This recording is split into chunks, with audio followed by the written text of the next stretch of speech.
very pleased to have Andrew Vietze join us this evening to discuss his book, White Pine, American History and the Tree That Made a Nation. Um, this book is especially applicable to us at the Shirley-Eustis House because our uh, founding resident, I should say, of the Shirley-Eustis House, Governor William Shirley, was governor of Massachusetts colony. Um, During this initial colonial period for both England and France, in which they are seeking out the resources of North America, especially the white pine, which I'm sure um, will come up this evening. And so for us discussing themes of colonialism is vital to the work that we do and the history that we discuss at our site.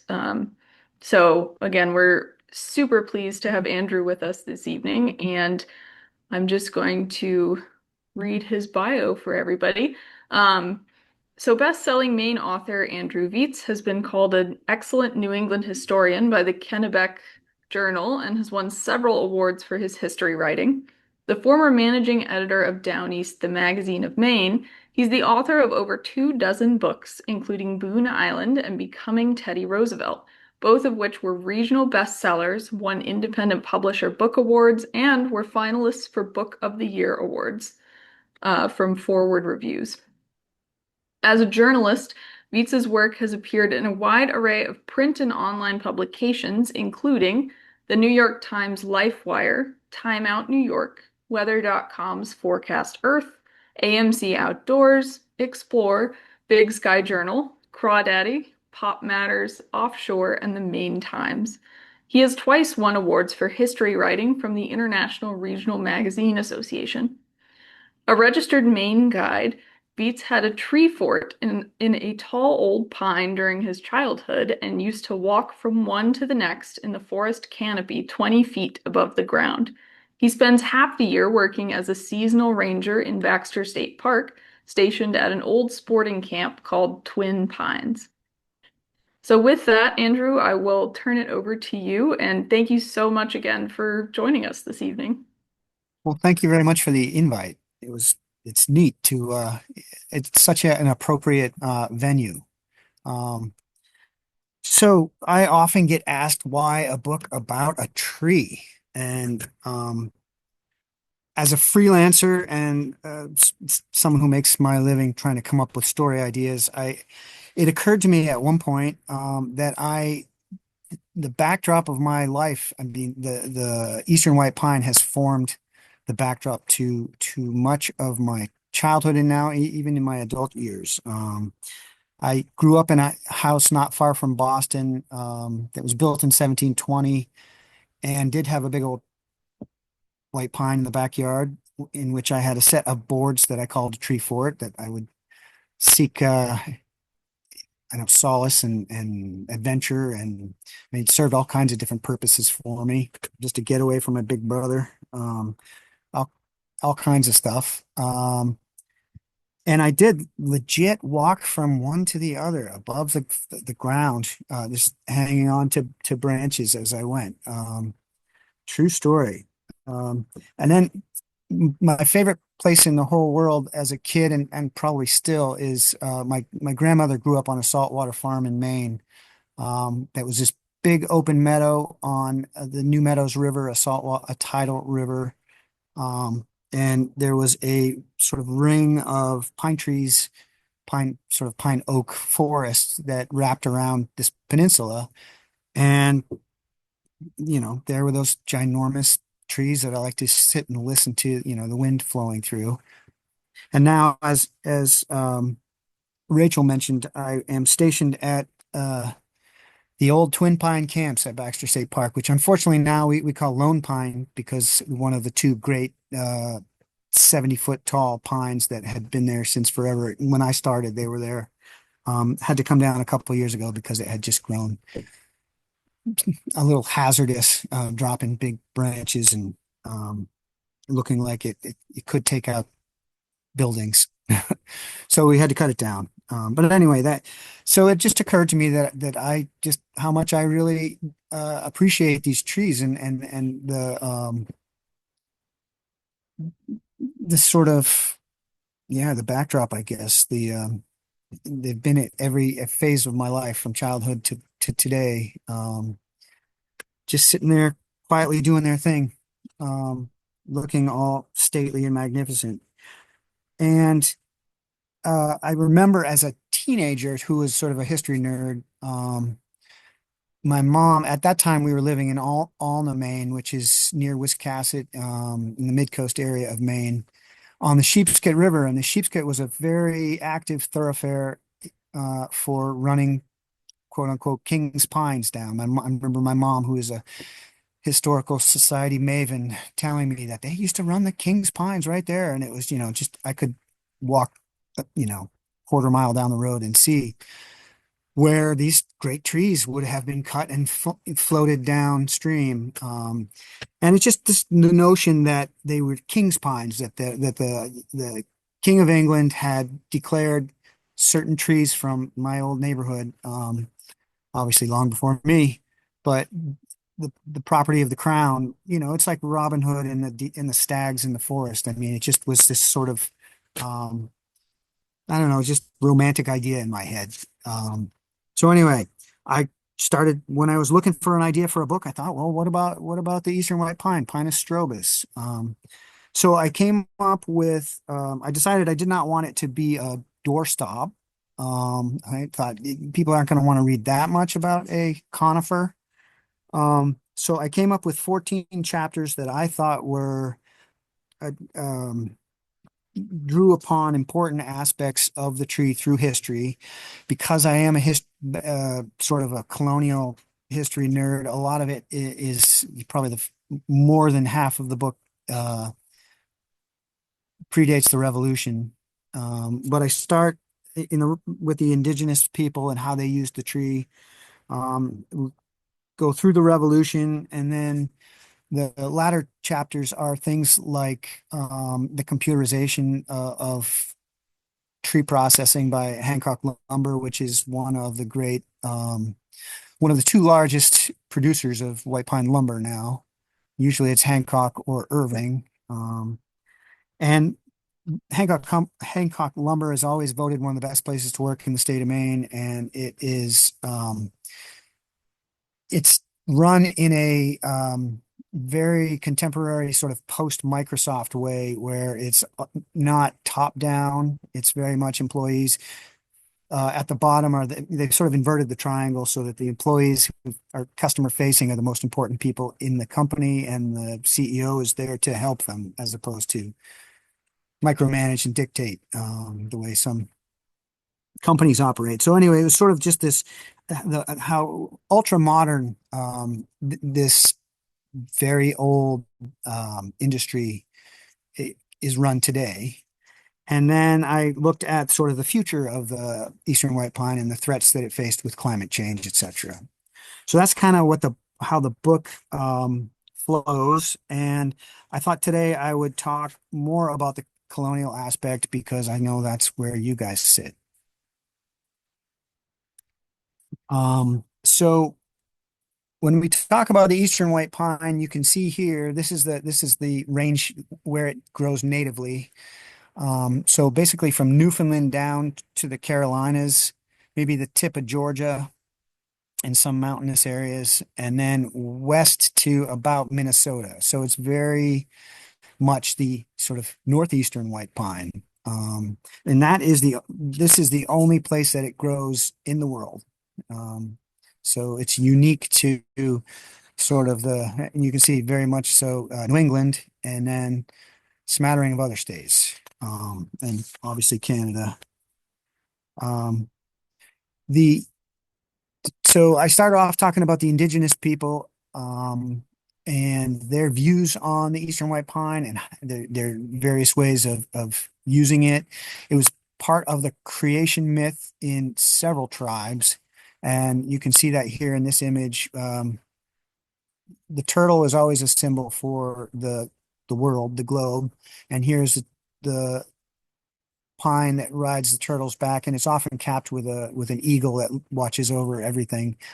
Um, The the indigenous people would use like all aspects of the tree for a variety of different things. One of the most interesting facts that I learned was that the Algonquin in really vicious winters would, when they were starving and couldn't find a lot of game, would eat the inner bark because it turns out now we know, has more vitamin C than I think five lemons, something to that effect. But you can get your vitamin C from the inner bark of eastern white pine and prevent scurvy. Um, they used to, the Mohawk, the enemies of the Algonquin, used to call them Rondak, which was a sort of a slur, which meant bark eater. And the term Adirondack, which we know today, it was anglicized later out of the term Rondak. So the Adirondacks of New York get their name from bark eating, essentially. Um, a lot of tribes would use the needles in tea. They boil the needles to make a tea, and again, they're getting some of the vitamin C out of the tree. They used to create poultices, and other salves out of ground up um, sort of the inner bark material for wounds. They would use pine tree resins to close wounds.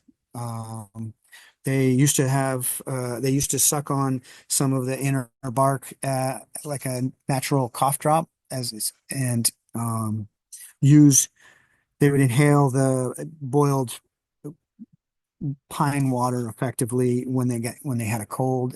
And of course they used the wood for a variety of things.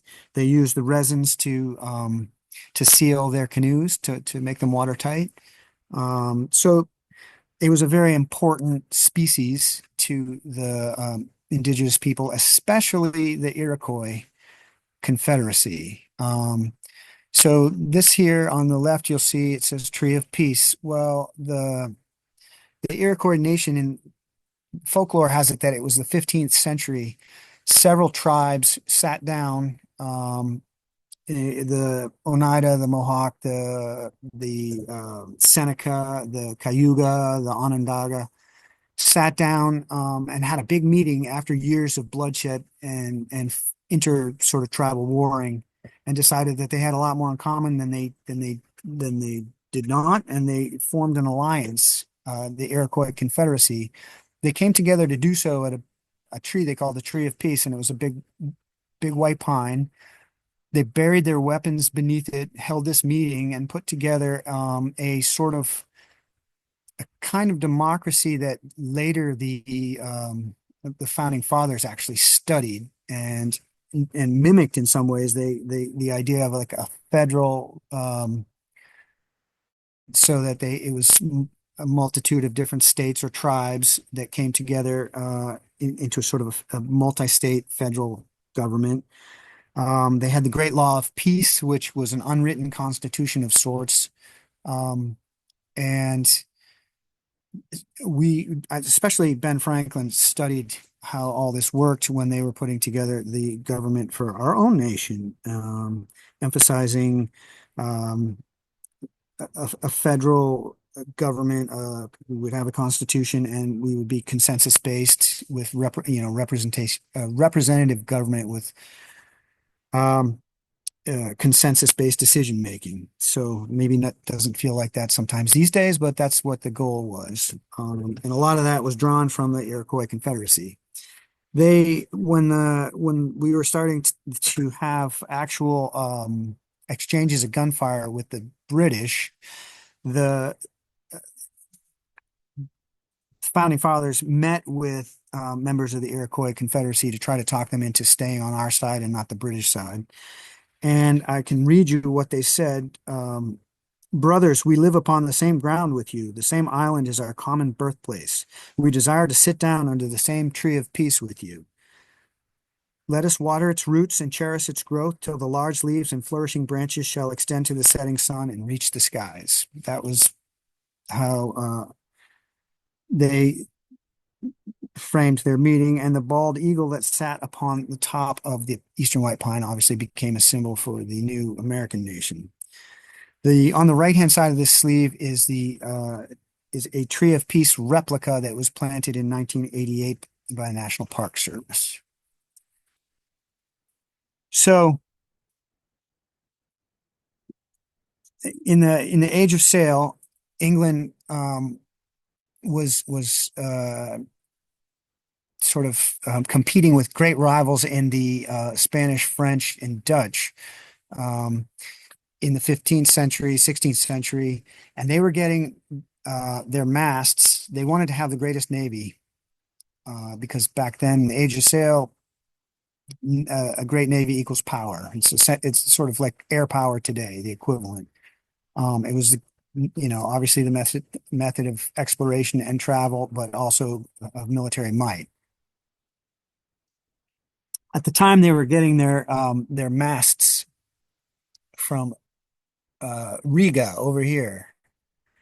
Now they had to in order to go acquire these masts, they had to go th through the English Channel. I've lost my mouse. There it is. English Channel up around past the Dutch. Navigate all these straits that were exposing them to a lot of their enemies. French privateers would patrol them, Dutch warships. Everybody was in competition for these masts because they were, so necessary to having a strong navy. So when the British explorers started going west and discovered a continent over here that was much simpler to get to, you didn't have the same sort of challenges. You didn't have direct, obviously the French could intercept them over here, but it wasn't quite as close quarters. It wasn't quite as dangerous. Um, so when they discovered these massive trees, they were ecstatic because they thought they had found a new source of mast trees for the Royal Navy. The Eastern White Pine was a better, of course, I'm kind of a homer, but it's a better tree for creating mast simply because you could use one single tree to get a mast. Um, they needed to be 100 feet tall. They had to be free of rot and branches. When the masts that they were getting out of Riga, they often were having to use smaller trees and band them together with iron at various sections, which would greatly compromise the strength of the mast. Um, so in 1501, about a decade after Columbus sailed, um, Portuguese explorer Gaspar Corte Real, he visited Newfoundland and he wrote back that they have a great store of wood and above all pines for making masts and yards of ships. Um, this was one of the most notable things that he found here on in North America. And then about 20 years later, Giovanni Verrazzano, Italian explorer, he called the New World Arcadia, which was one of the first uses of the term.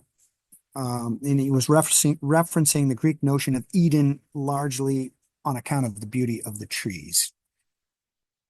The English continued to send explorers one after the other, and several of them, Martin Pring, Bartholomew Gosnold, brought home news of trees and how prevalent they were and how easily accessed they were.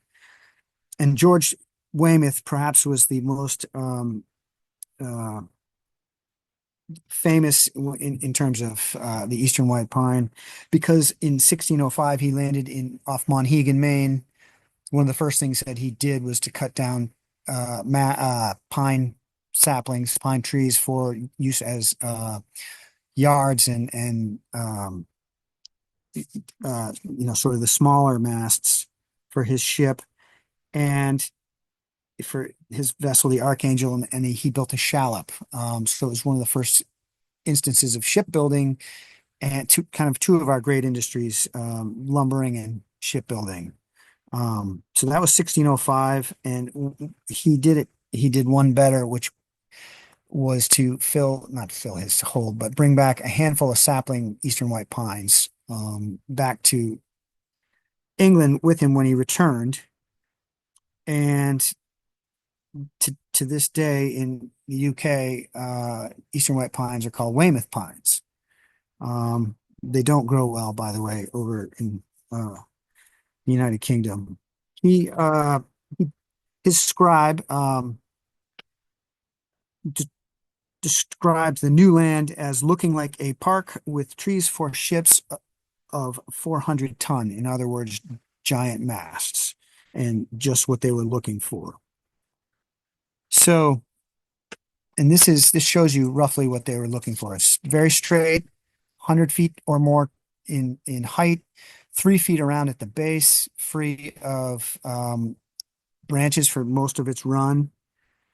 They were they found the eastern white pine to be, as we know, but relatively light, very, very sturdy, and not brittle like some of the other trees that they were using for masting, um, and long-lived. So 1 in 10,000 pines was said to be perfect enough for mast usage. So think of how many they they needed, how many trees there were here.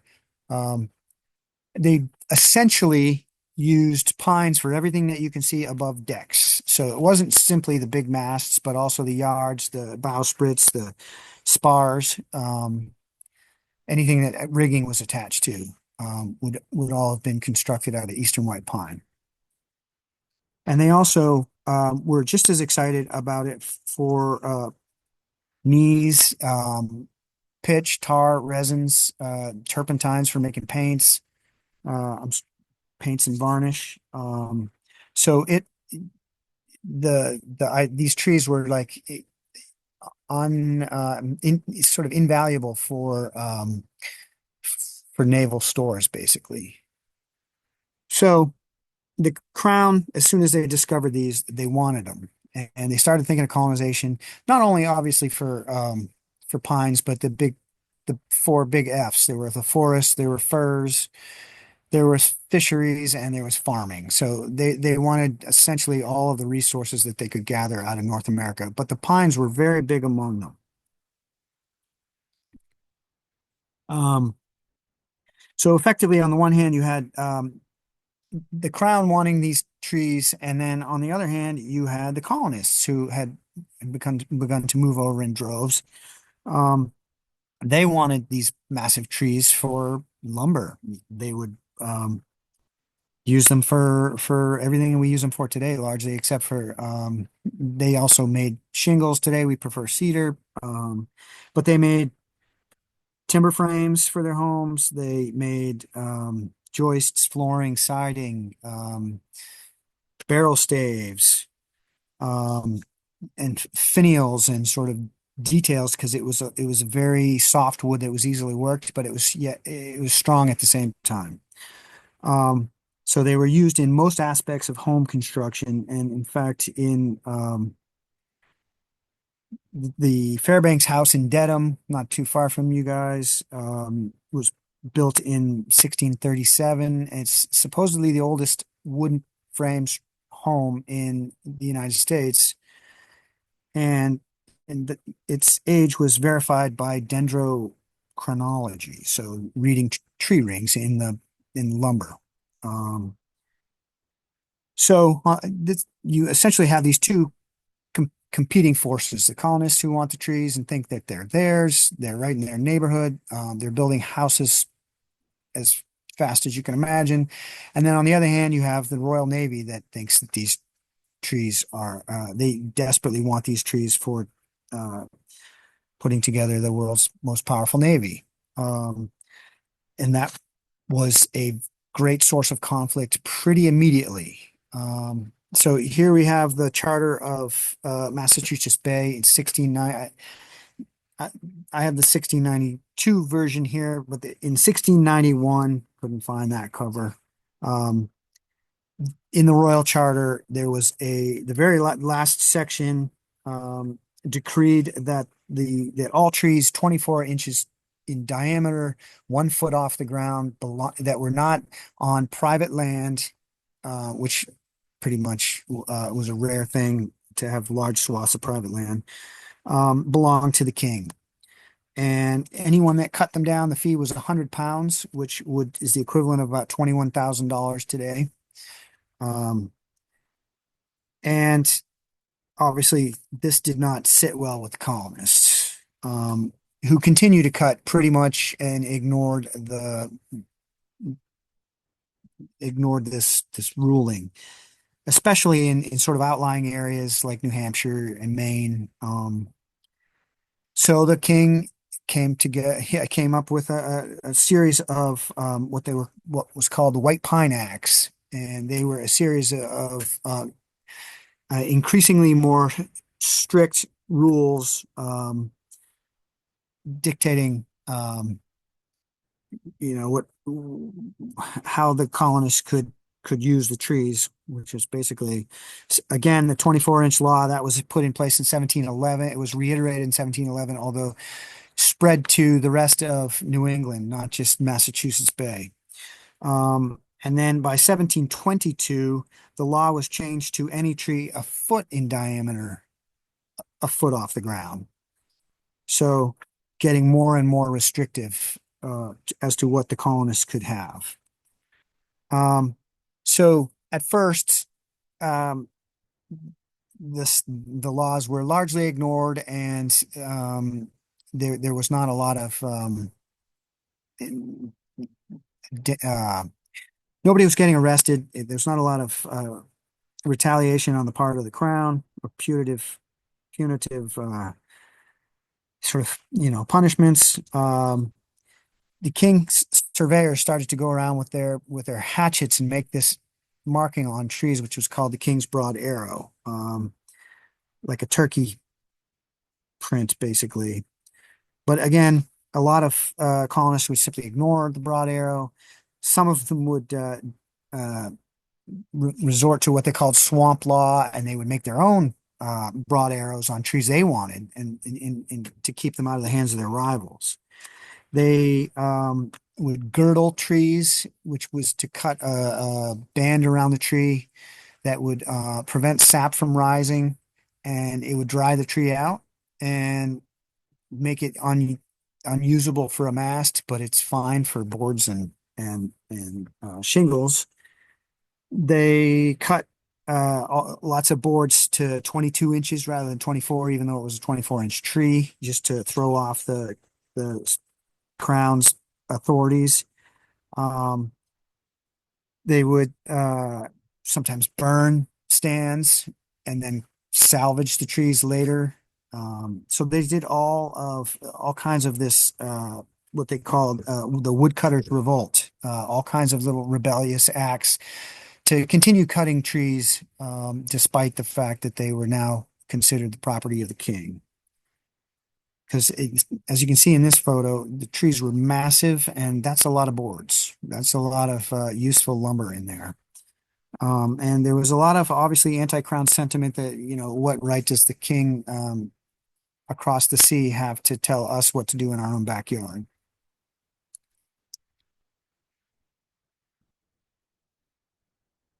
And here's just another example of how massive the trees were. Um,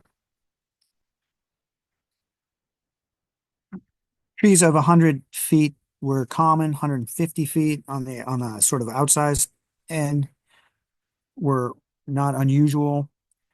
Um, and much of this work was done by both mast agents and timber harvesters by hand with axes. So it was rough, dangerous work, typically done in the winter, that taking advantage of the frozen ground, which would both make it easier to move around in the woods and transport things, but also snow would provide a cushion for the trees when they fell, because if you're trying to cut a mast that's going to bring in you in today's dollars, $10,000, you want to make sure that it doesn't crack when it hits the ground. So they would go through and make sure there's no impediments. They would build big sort of they'd fell a bunch of other trees to create big pads for the trees to land on. Um, and sometimes they would pile snow really deeply to create a soft landing pad for the trees. So these trees could be 10 tons coming crashing to the ground, which is, obviously that's a lot of weight to hit a rock or a submerged item, put a crack in the tree, and then it's no longer any good. Um, they would be sledded out of the woods. This is a photo that dates from a later date, and it looks, to me, those trees don't look quite 100 feet. Obviously not. Most of them don't look straight enough to be pine trees, but this is the general idea. They would be yarded out of the woods by horses and oxen and brought to riverbanks. And then in the spring, they would be let go into the freshets and um, pushed downstream by river drivers to ports farther down and mills downstream where they could be worked. So the patterns of settlement followed rivers, right? And it wasn't only obviously because of trees, but that trees were a driving factor. Obviously it was easier to navigate, to move around if you lived near a river. But this was sort of by 1674 where the major settlements were. And Portsmouth was one of the major hubs for wood cutting. The Connecticut River was another one. And in a few years, it would the trees would be exhausted in the areas that were where they were easy to get to, and they would continue moving further afield. And Maine became one of the big uh, uh, new areas to move into. And they would work the trees with all obviously hand tools. The big ones, your draw knife, or we call them draw shaves in the park. We still, believe it or not, we will cut posts and logs for cabins with draw knives to this day, which is I just think is kind of cool. But these are all the implements that they would use to work the trees. And the Royal Navy preferred its masts to have 16 sides, so each would be shaved flat on 16 sides. Um, and then they would be loaded onto mast ships, which were cargo vessels that had usually they had the hull had holes in the hull to take aboard about 50. They were abnormally large ships, and they would take aboard about 50 trees at a time. And they became so regular back and forth between the colonies and in London and Portsmouth that they became mail ships. They folks came to understand that the fastest way to get a communication to back to England would be aboard a mast ship. So you drop a letter in a mailbag on a mast ship.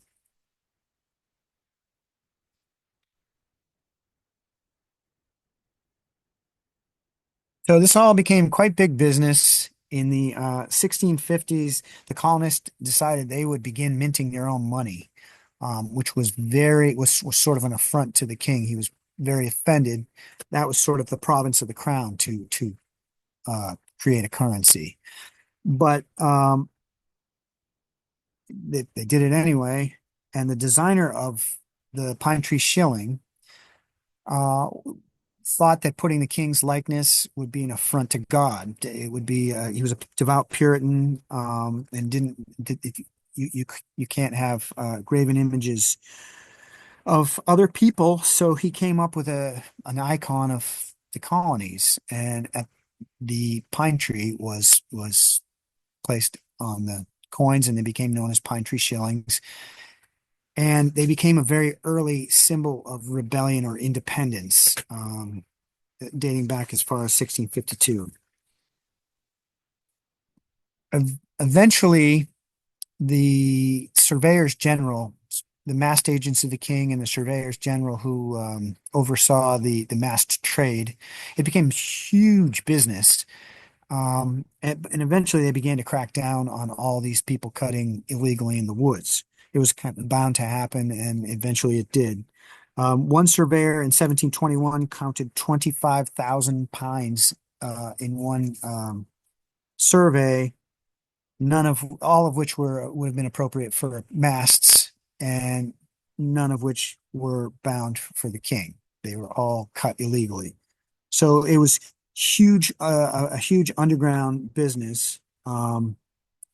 This was the fort of David Dunbar, in who was probably the most notorious surveyor general there was.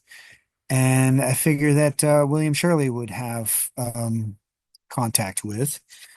Um, Governor Jonathan Belcher of New Hampshire called Dunbar a plague to the governor and a deceiver of the people. And they had basically a war of words between the pair of them.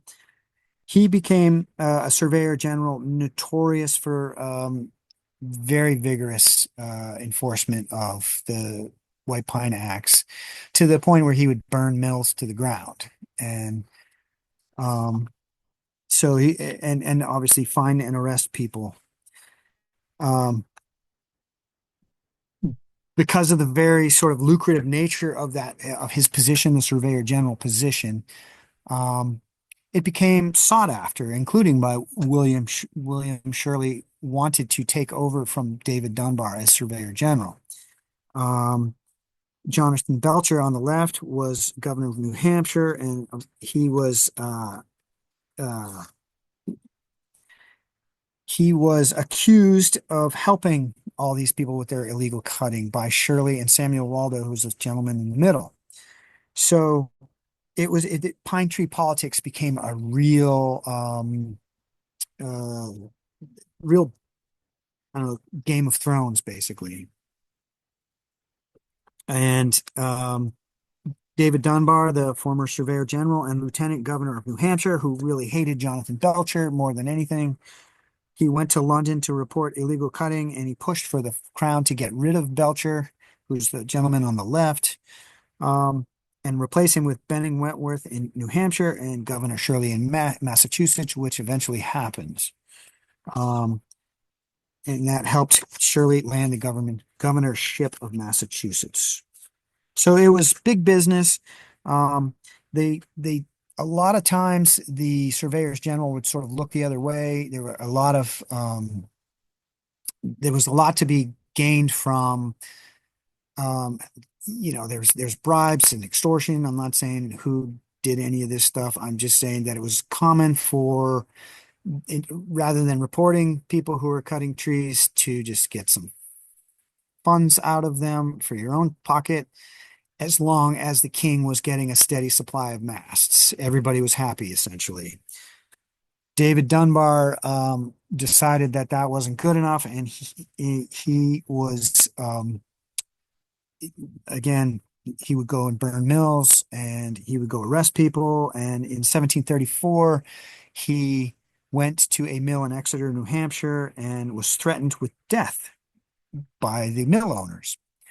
And they actually shot, uh, sent some lead in his direction, not just to scare him more than to actually, uh, it wasn't actually at him. It was just sort of towards him, and they drove him off in the first case. And then Dunbar returned in 10 men with 10 men, and they were attacked in the night by a bunch of colonists dressed as, quote, Indians. So a tactic that we'll see a little bit later in the colonies.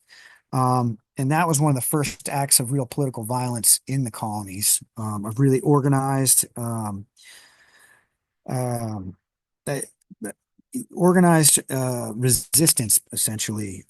These citizens they beat the crown officials. They threw them down flights of stairs from their hotel. They threw them over embankments down into the river, um, and just generally raised hell. And um, it became known, that was known as the Mast Tree Riot of 1734, which you can see here is commemorated with a historic marker.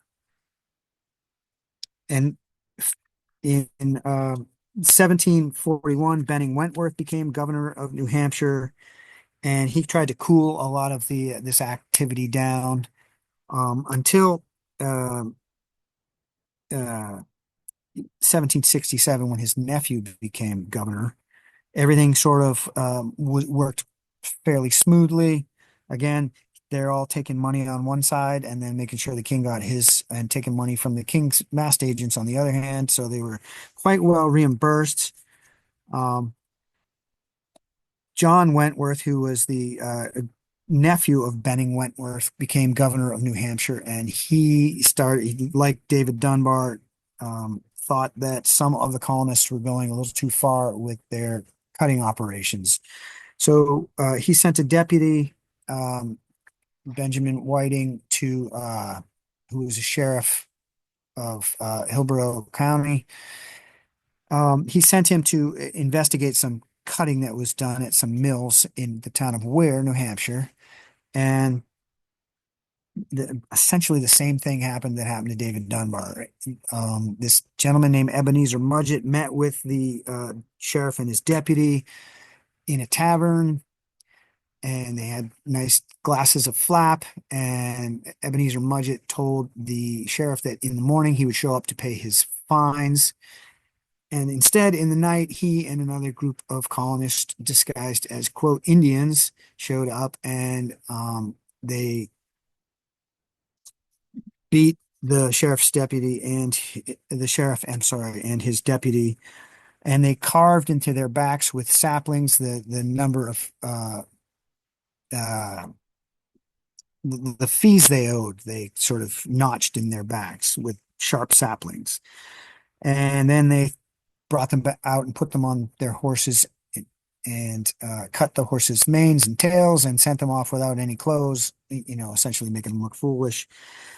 This is the newspaper account of that 1772 attack, and it was a great inspiration to a bunch of other colonists who would who we know in Boston Harbor, who dressed up as, quote, Indians and showed the king what they thought of his policies in a aggressive way, if not quite as violent as these other attacks. And there was one historian that said the only reason why the rebellion at Portsmouth and the Boston Tea Party are better known than our own Pine Tree Riot is because they have had better historians. So very famous at the time, probably more so than that. They're not quite as well remembered as they probably should be, and they were probably as influential as a lot of the other uh, Stamp Act protests and tea protests that followed. Um, so by now, pine trees had become a very big symbol of rebellion, open rebellion, and independence.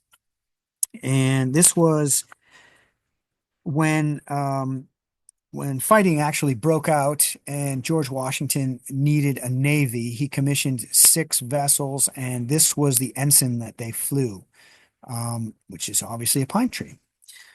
And this here would be the first flag of New England. Um, and it was carried in famously as on the cover of my book. This is a folkloric rendering of the um, Battle of Bunker Hill by John Trumbull. In it, you can see in the upper left-hand corner here that is a flag of New England, the pine tree flag. Whether or not it was actually carried at Bunker Hill is kind of in question, but certainly it was a symbol of rebellion that was carried other places, if not here. It would make sense that it was there, but it hasn't been corroborated. So, um, so the pine tree became a very important part of the sort of symbology of the revolution. The Liberty tree, just as an aside, was actually an elm. Go figure. But or sorry, the Tree of Liberty. Um, the it was not only part of the symbology, but it was also important in obviously outfitting our own vessels for war. Obviously, they needed masts and preventing the king's mast agents from collecting masts for use against us, so to speak, in warships, in the building of warships. So in shortly after the same in the summer after war broke out in Lexington Concord, a the Continental Congress sent out a letter to Colonel Samuel Thompson of Brunswick, Maine, that he was to cruise the coast and make sure the British could not extract the masts that they had stored in various harbors. So, in other words, we're going to keep these not necessarily, they were not weapons of war, they were sort of to be turned into tools of war, essentially. And so the goal was to keep the masts out of the hands of the British. Um, a British mast agent called in a warship. He called in a British warship to come protect him, essentially, and to make sure that his masts could get out. And that warship was captained by British Lieutenant Henry Mowat. He Samuel Thompson, who was kind of a hothead and was known to disobey orders, he kidnapped or took into custody Mowat um, when he was cruising the coast and when Mowat was trying to protect the masts. And Mowat was eventually released. Thompson was persuaded to release him by loyalists who they were petrified what would come if if they captured a British officer. So they let him go, and Mowat swore revenge. And in October of that year, he came back with uh, several vessels, and he got his revenge. So in mid-October, he returned and he firebombed the city of Portland, Maine. It was called Falmouth at the time. They rained more than 3,000 rounds onto the city for about 8 hours. Um, and then they sent British Marines ashore with torches to burn whatever was left that they couldn't reach with bombs. Um, and the community was, quote, laid into ashes.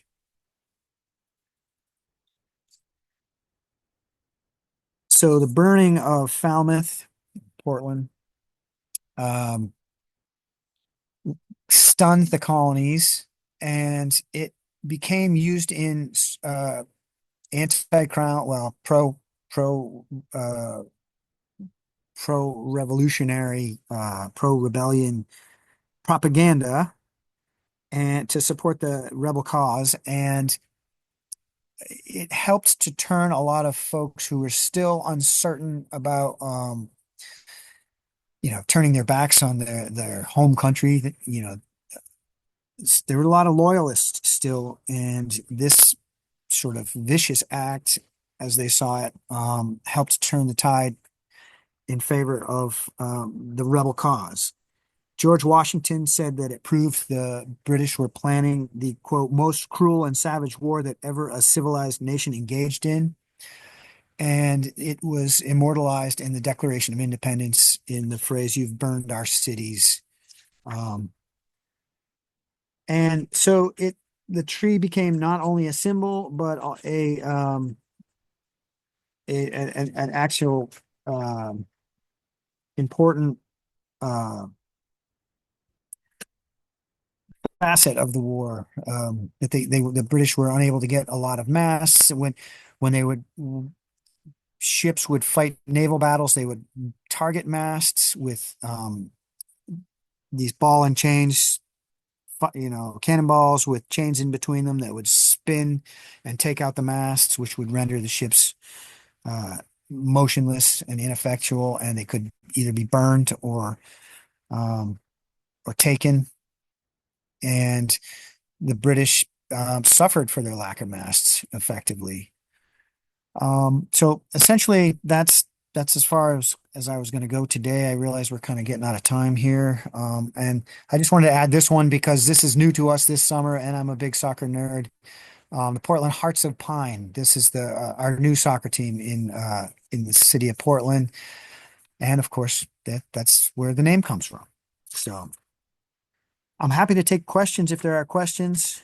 I would um, I would just add the caveat that I'm not a natural historian or a forester. I am just a guy that likes uh, pine trees. So I'll answer your questions as best I can.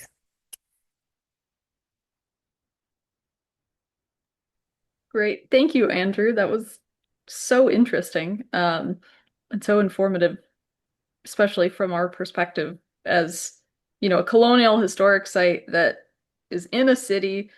And today I feel like it's hard for us to wrap our heads around just how forested most Yeah, of, you know, New England and even right up to our doorstep in Boston was at the time.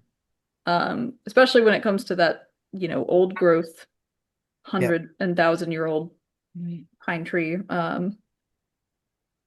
forest that we don't really have anymore. sure. So we certainly can take some questions if anyone has questions.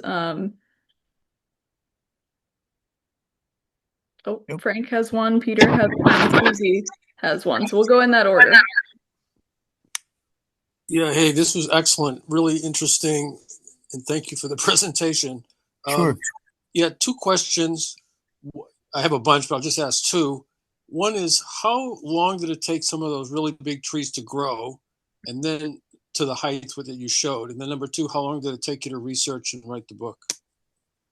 The trees would take a couple hundred years to get to those heights for prime masting. And it took me less than that to write the book. 2, 3 years probably. Um, I'm always working on multiple projects, so I don't move the fastest.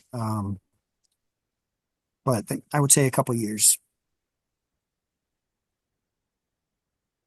Thank you, Frank. I just had a question. You must be familiar with the White Pine series. It's a early 20th century series of monographs. Monograms, yeah, yeah. And I wondered whether you could, do you know how it developed and what's become of it? I guess there are collections still that could be accessed. Yeah, I don't know. I'm sorry to say I don't know how it started. And also when I've gone looking in recent years, they've kind of you used to be able to find them online, and I was not able to. And recently when I went looking, um, but they were a really kind of cool resource, and I did use them for the research of my book. But I'm not sure exactly how they got started. Okay, thanks. Sure, I wish I could help you.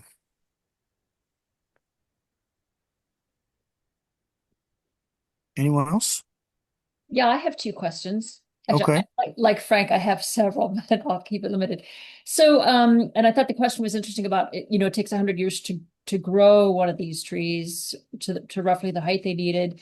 And when you showed that picture of the men standing by the tree and they'd cut partway through it, it made me realize it probably took 2 or 3 days. I mean, aside from all of the sort of prepping the space where the tree would fall, to actually cut the tree must have taken Yes. days. It's Absolutely. astounding. Maybe even a week, I would imagine. With all that, like you say, with all the prep that you have to do to make sure the site is going to be provide a soft landing. But yeah, it would have taken quite a long time. You're queuing, um, they would have to spend time sharpening their axes, in between probably each day, I would imagine, or Mm. um, so definitely not like what we can do today. Um, quite a production. So, and interesting too, I noticed in your book that you mentioned that I think it took about 50 teams, sometimes it took about 50 teams of oxen Yeah, to pull them out. And that's just an astounding, like when you think about how long a train, I mean, that's yeah, probably a good tenth of a mile of just animals, right? yeah. It's just And a, it was extraordinarily dangerous because trees can roll, um, and the nothing was ever flat and easy. Um, mm, so yeah, it was a very dangerous livelihood. Um, One thing that I didn't mention that just when you talk about moving these big timbers, how many communities we have in, especially I know Maine and New Hampshire better than I know Massachusetts, but that have mast roads, mast landings, mast squares, um, all named because they were either where they were on the way to the mill effectively. Um, Mast squares were made large enough so the mast could, rotate Mm. if need be. Mast landings, obviously, where they were, where boats would be loading them aboard, and obviously mast roads are roads that they would have been wide enough and straight enough for the masts to be, they have such a turning radius, and um, anyway, I thought that was kind of a cool little fact. I'm sure you guys can think of in your necks of the woods mast somethings. At least I know in at least a half dozen, maybe 10 towns in New Hampshire that have mast roads. There's mast landing in Freeport and um, mast square in Kennebec. I mean, it was a big thing. Yeah, somewhere around here, there's a Mast Hill Road.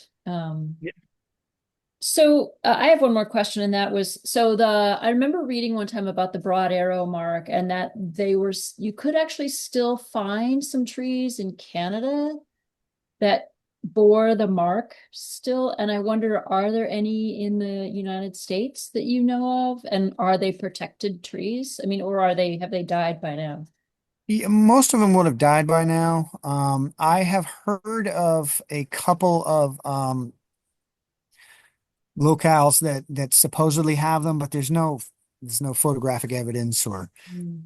the park that I work in, there's one of the foresters told me that he believed there was a mast, a broad arrow in Baxter Park.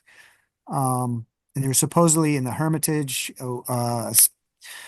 woods up in northern Maine, a section of old growth but trees would eventually heal. So the bark might grow back out and make it hard to read, or as some would obviously die off. But I don't know of any extant in that where it's provable with a photograph or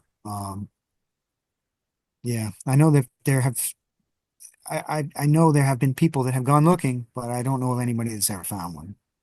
And I think that the white pines actually only their lifespan is maybe 250 years, or something like that. So maybe it is just kind of mythologizing.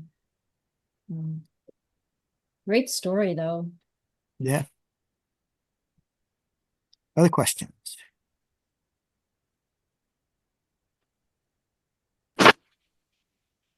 Hey, Frank. Are you muted, Frank?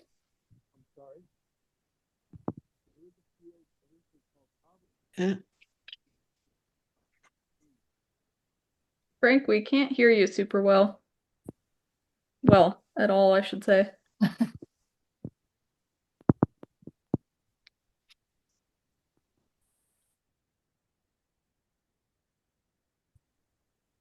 So I have one more question while Frank works out his technical issues. If you had, sort of more time to do the research, right? And we're going to write a bigger book, what would have been some of the other things that you would have wanted to talk about?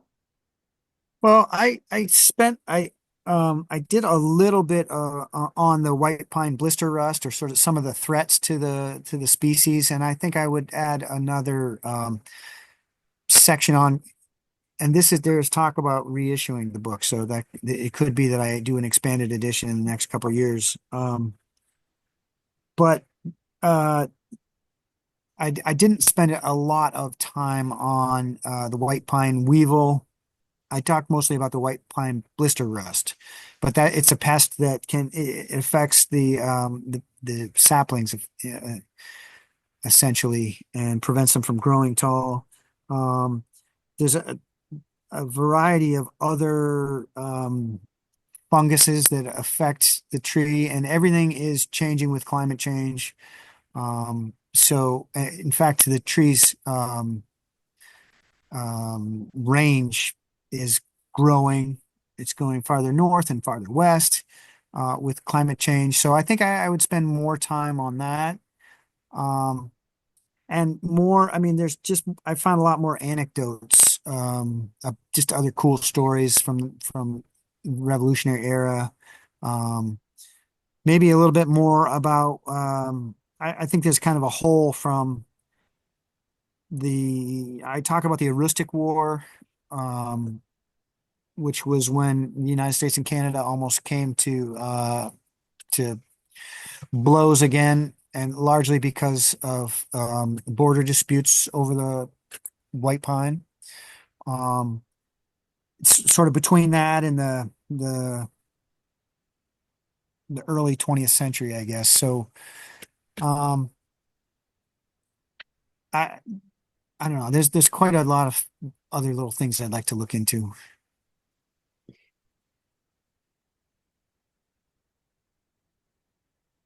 If you release an expanded edition, we'll have to have you back for another lecture on the Good expanded deal. edition.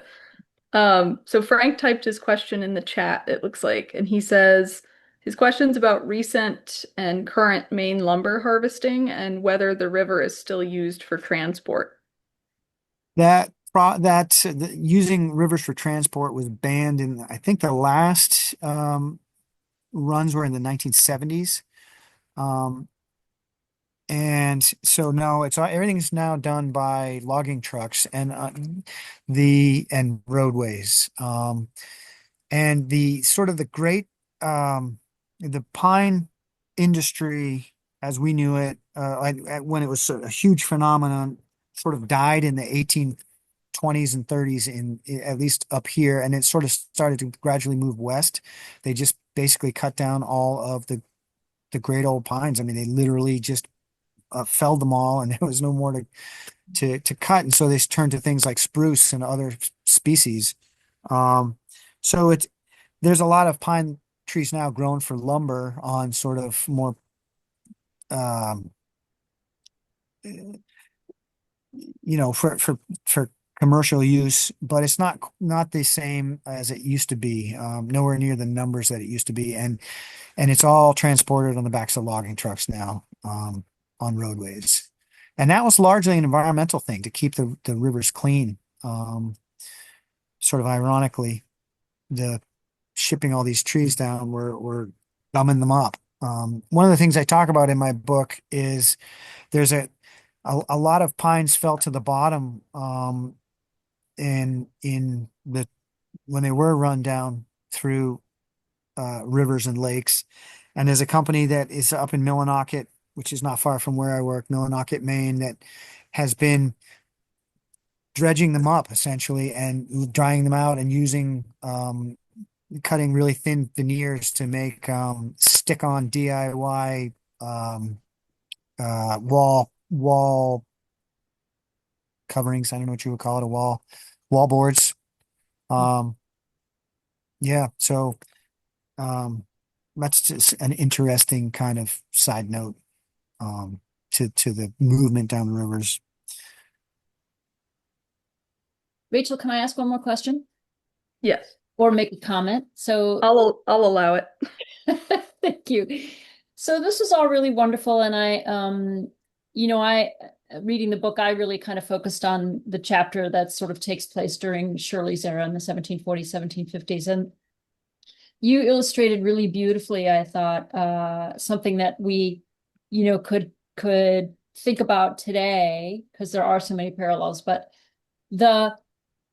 what it kind of boils down to is there are the government people who want to get rich, right? Like Dunbar himself is kind of making side deals for his own kind of logging interests, and Shirley wants the empire to get rich, and he's going to make his own deals. And Waldo is there, and then there's the people on the ground who are actually the ones illegally cutting the trees, and they're trying to make, they're and it's like this greed fest, right? And everybody behaves badly in this kind of unruly, unregulated atmosphere, right? And of course, what suffers are the native people and the trees themselves, right? The entire population of trees is finally, extirpated.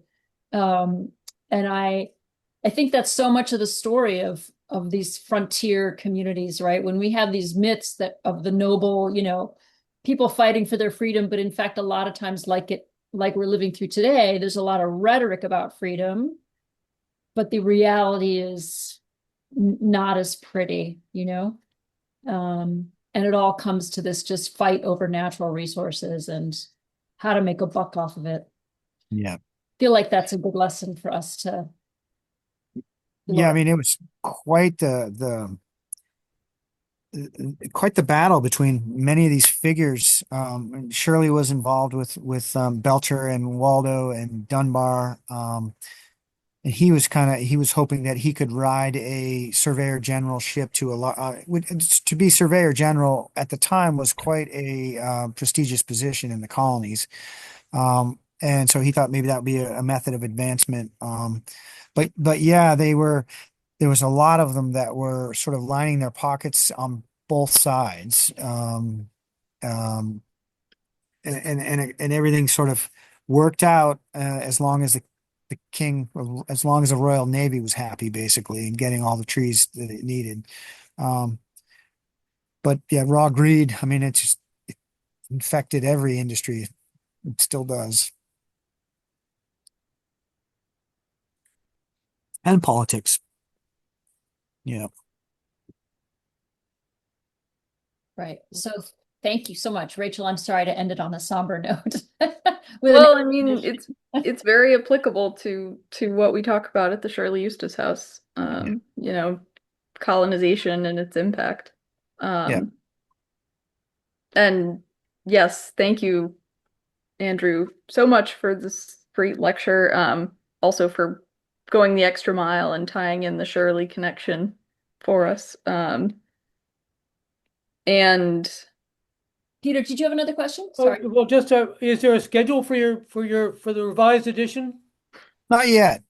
I'm working on one of my books right now, a new edition, and I brought up the idea of doing a couple of my other books, with my publisher, and they liked it. So it seems, we'll see. So it's just sort of talking phases. 2000, I'm sorry, 2026 for my Roosevelt book, and then we'll see what happens. But I'm hopeful because there are, as I mentioned, I didn't want it to be a doorstop, but I think it could have several more chapters easily, and would only benefit from it, I think. So, Great. Good to hear. and Andrew, is there anything else you're working on that you'd like us to know about? well, the funny thing is these days I'm a ghost, so I can't tell you what I'm working on. I spent the past several years working largely as a ghost. I've done my first few novels as a ghost, which is I really want to get into fiction, so it was kind of neat to get paid to learn effectively. Um, and so I'm currently working on a novel for a client, and then a couple of other histories for folks to put their names on. So, always working on something. I don't, unfortunately, at the moment, other than my own books being reissued, I don't have anything with my name on it in the foreseeable future. But I hope the next thing will probably be a fiction. And I do have a fiction this sort of blends both worlds. I always said that if Cormac McCarthy wrote great Westerns, I always wanted to write great Easterns. Um, so about the timber cutting industry, I have a novel that I wrote in my first season at the park a couple decades ago that I'm trying to sort of dust off, and it's not a great American novel. It's just an American novel, and I want to kind of push it towards at least goodness. But it's about a brother from Greater Massachusetts who goes to Maine to find out what happened to his brother who was working as a surveyor in the woods of the 1840s, in lumber camps, logging camps, um, and and it talks about the greed and what people are willing to do to make money, essentially. But it's a thriller, and hopefully one day in the next 5 years, that one will see the light. We'll see. Well, you certainly have an audience here for it. So, Well, thank you. I appreciate you. Well, I've put the link to Andrew's website in the chat if folks would like to check out his other work. Um, and again, thank you so very much, Andrew. It was a pleasure having you with us this evening. And if there are no other questions or discussion, I hope everyone has a great rest of your evening. Thanks very much for having me. Thank you so much. Thanks a lot. Thank you.